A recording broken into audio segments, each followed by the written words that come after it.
Bayangkan sebuah pulau kecil di ujung timur Pulau Jawa, tempat di mana keindahan alam, tradisi, dan spiritualitas menyatu dalam harmoni yang memukau. Pulau yang telah menjadi magnet bagi wisatawan dari seluruh penjuru dunia ini, dikenal dengan nama Bali.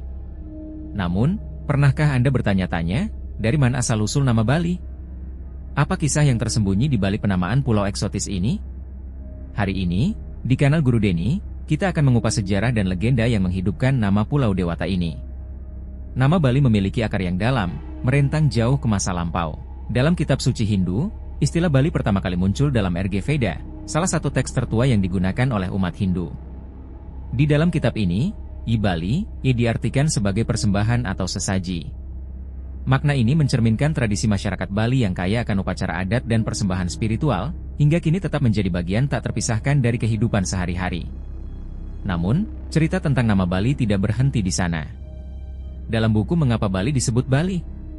Karya I. Ketutwiyana, disebutkan bahwa istilah Bali juga ditemukan dalam kitab Satapatha Brahmana 11.561.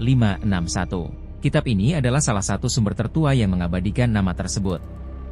Istilah ini tidak hanya digunakan untuk menamakan pulau, tetapi juga untuk menyebut banyak hal dalam kebudayaan Hindu Bali. Prasasti-prasasti kuno yang ditemukan di Bali turut memperkaya asal-usul nama ini.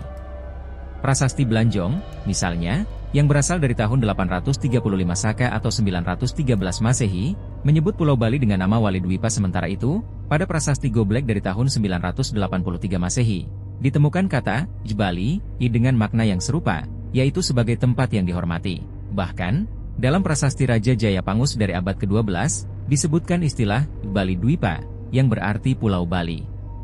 Legenda juga memberikan warna pada kisah asal-usul nama Bali. Dalam kitab Babat Bali, diceritakan bagaimana Pulau Dewata ini dulunya menyatu dengan Pulau Jawa.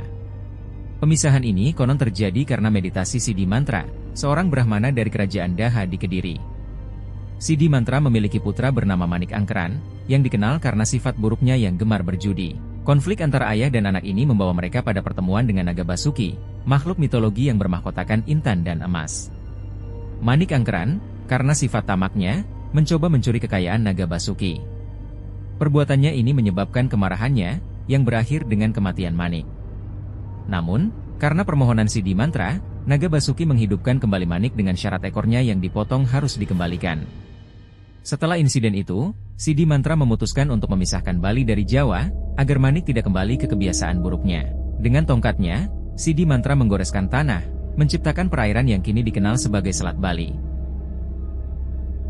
Seiring berjalannya waktu, Bali tidak hanya dikenal sebagai pulau penuh keindahan, tetapi juga sebagai tempat di mana kebudayaan Hindu-Buddha dari India tumbuh subur sejak abad pertama Masehi.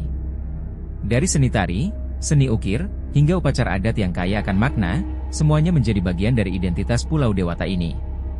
Bali bukan sekadar nama. Ia adalah simbol dari persembahan, spiritualitas, dan harmoni. Dari prasasti kuno hingga legenda yang diceritakan dari generasi ke generasi, nama Bali mengingatkan kita pada keindahan dan kedalaman tradisi yang ada di pulau ini. Jadi, saat Anda menginjakan kaki di Bali, ingatlah bahwa setiap langkah Anda membawa cerita ribuan tahun yang penuh makna. Jika Anda menikmati cerita ini dan ingin mendengar lebih banyak kisah menarik tentang sejarah dan asal-usul nama tempat lainnya, jangan lupa untuk like, share, dan subscribe kanal Guru Denny. Aktifkan lonceng notifikasi agar Anda tidak ketinggalan video terbaru kami. Sampai jumpa di cerita berikutnya, hanya di Guru Denny.